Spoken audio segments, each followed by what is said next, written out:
What's going on in Australia is truly bizarre. Truly bizarre. They have the longest and the harshest lockdown in the world. Nobody's going in or out of the country. You can't shop. They're killing dogs. So nobody comes and picks them up and tries to rescue them. It is bizarre what is going on. We wanted to talk to Avi Yemini. He is the Australian bureau chief for Rebel News, former Israeli Defense Force marksman turned citizen journalist, and he has been watching this and asking the tough questions in Australia. Avi is in Australia now. Hello, Avi. How are you? G'day, Glenn. How you going? It's good to talk to you. Avi, first of all, tell us what's happening, because we in the United States are looking at this and thinking that those in Australia and, frankly, New Zealand have gone insane. What's happening? I don't think I could describe it any better. I think we've normalised it here. It was interesting just probably a week ago, people were sending around these photos of one of the COVID camps that we have in the Northern Territories, and I had cousins in Israel send me, have you really got these COVID camps with aerial shots of it? And I said, yeah, you realise nobody in Australia even blinks at that idea anymore, because that's, 2020, that's not even 2021. We are in lockdown. I'm in a city in Melbourne. This is the most lockdown city in the world. We're just about to hit the most lockdown, the most amount of days in lockdown. We're in the 6th lockdown right now. We're in the 6th week of the 7th day snap lockdown. And a lockdown here is unlike what you guys experience in most of the states. Here it is lockdown. You can't go more than 5 k's from your house. There's a curfew. Can't go more than 5K from your house? 5 kilometres from your house. Okay. You cannot leave without your papers. You've got to be an authorised worker. So as media, if I leave to go to work, I have to carry those papers. And if I'm not carrying them, I risk a $5,000 fine. Okay. So, but your idea in Australia is you've only had 1,000 deaths, so it's remarkable. But your idea is that we're just going to stay in until we have zero sickness, which is insanity. Absolutely. They've been chasing zero from the beginning, and the fact is now zero is unsustainable. You can't achieve it anymore. They've had the Delta strain in New South Wales. They're getting over, 1,500 cases, I think, today. In Melbourne, where in New South Wales, they have more of a conservative government. I'm using that term loosely here, but conservative for Australia. And they tried to lock down less. Now in Victoria, in Melbourne, where I am, they love to lock down. It's like a race to lockdown. One case in states, with 6 million citizens, if you get one case of corona, they lock down for 5 days. But, we had 0 cases on one day. The next day we had 8 cases. They locked down for that snap lockdown. And here we are 6 weeks into it. And I think today we had about 500 cases. So it's growing. That zero nobody's talking about, at least in the states.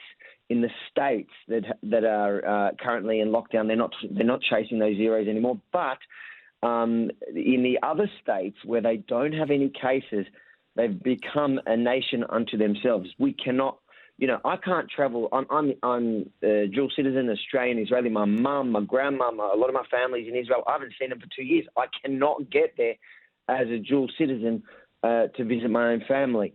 Now, that may be shocking to you to hear, but you know what's even more shocking? I can't go and visit family and friends in other states because they've built these barriers between them where you just cannot get in or out. What do you mean they've built these barriers between them? Physical barriers? Well, in some places, yes, physical barriers. And in others, not so much. It's quite interesting, actually, looking at from a political perspective, is that those that were very much anti the rhetoric of Trump and the border wall seem to be the first to build these walls. It's your Labor, your left-wing governments that just ran to build in Queensland. So Queensland, New South Wales, you actually have barriers that the Labor government has put up there. And it's just a symbolic, I guess, showing that they're doing something. It's seriously politicised the entire thing at the expense of the Australian people. So we've greatly misjudged the Australians. We've always thought that they were very much like Americans, but there is not a libertarian spirit that exists in Australia. Am I correct on that? I still have hope. But yes, I would say it's quite sad to see what happened. I guess it was more predictable than I would have thought. If you look back in 1996, it was the Conservatives that gave up the guns in Australia. So I guess it's not such a surprise that what are we now in 2021? People are just rolling over and willing to give up every single civil liberty to chase a zero chance of death from a virus. So what is it's a bit. What are these camps? So they have these ideas. Well, the ones that the people were sending me photos of was just it's a COVID quarantine camp where it's a big facility, and they're building them around the country now. So in Melbourne they're building them. They've been using hotel facilities, which they've just had problem after problem with the cases coming out. So now they're building big COVID camps for people returning from overseas. So right now our borders are shut. It is very hard to get in and out of the country. You need certain exemptions. Unless you're rich and famous, it is hard to get in and out of Australia.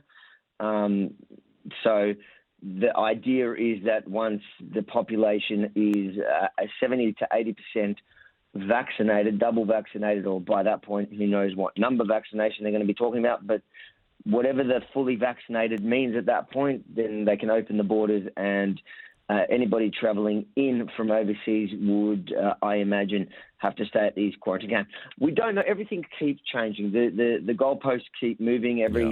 Everything we aim for and we achieve and we reach, then suddenly, that's not good enough because the virus got far worse since the last time we spoke. There was a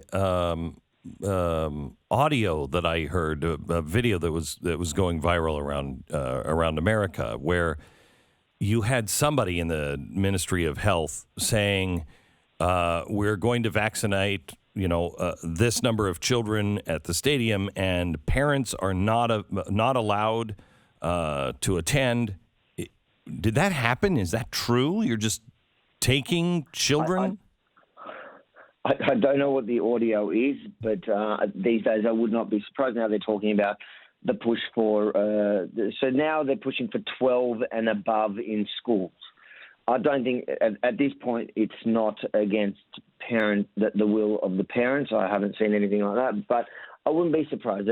At this point they're trying to mandate it everywhere and coerce everyone into having the vaccine, including children, right now until 12. But I've heard today so-called health experts saying that we should be pushing under 12 as well. And I don't think any of them any of the vaccines have been approved for under 12, but it doesn't seem to stop these madmen who are just high on power. That's the problem. You've got health bureaucrats who are just enjoying the power trip, and it's gone on we're coming up to 2 years soon.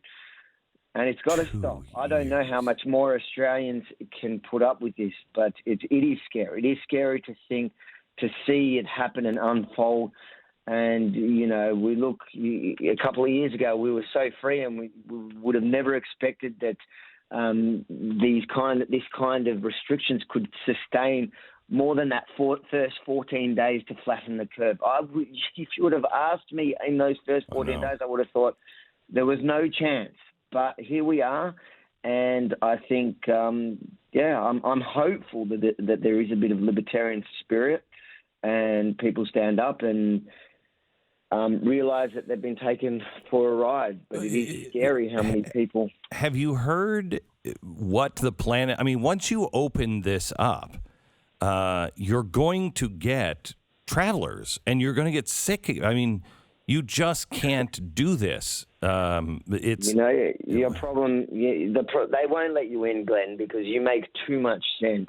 When we talk too much common sense, you. No, but I mean, has anyone asked that? I mean, at some point you're going to open it up, and at some point you're going to then have very little immunity to whatever it is at that time. I think they've been so focused on policing people's thoughts, policing people's actions. Some of the people that stood up and they did have that spirit you mentioned before, a lot of them are in jail right now. I don't know if you guys experienced that. There are people I know personally that have gone to jail for these crimes called incitement, for inciting people to stand up for their freedom. I saw a guy on a horse that looked like Braveheart, where he was saying, "Cross the border. They can't all arrest us now. Freedom." I think he's probably in jail. I know what you're talking about, and that is at that border that I mentioned earlier, where they did resurrect. The Labor government did put up a barrier, but what is happening is in Australia, and I think Americans. You guys need to take heed of what's happening here, because guess what? We are physically ahead in time. We are, I don't know what time it is. It's 11:21 p.m. for me today on Monday, so I'm ahead of you. Yeah. So look into the future, see what's happening in Australia, and do not let it happen to the States, because one day I want to come back and visit you when I'm allowed out of this country, and I hope that it's the same America that I love and remember, and Avi, please stay in touch with us. I appreciate you letting us know what's going on and telling us what the real situation is, because we're looking at this from afar, going, "Wait, that can't be happening." Not in Australia. It is happening. It is. Yeah, it's sad. It is the truth. It is what's happening, and I appreciate your voice and appreciate the more voices that stand up and speak. It's weird because just before this all took place, I was in Hong Kong for Rebel News, and I was reporting from the front lines there in the protest. And I remember just thinking, yes, let's get more of the world to shine a light. What's happening here I can't believe what is unfolding on these beautiful streets of Hong Kong. And now I'm here today in Melbourne, Australia. And some of the protests that I see here and I report on are far more dangerous for me as a journalist than it was for me then in Hong Kong. So I have to take a quick break, but Avi, just give me 30 seconds. Are there going to be any small businesses that survive this in Australia? I feel like the plan is to kill them all. Oh, my God.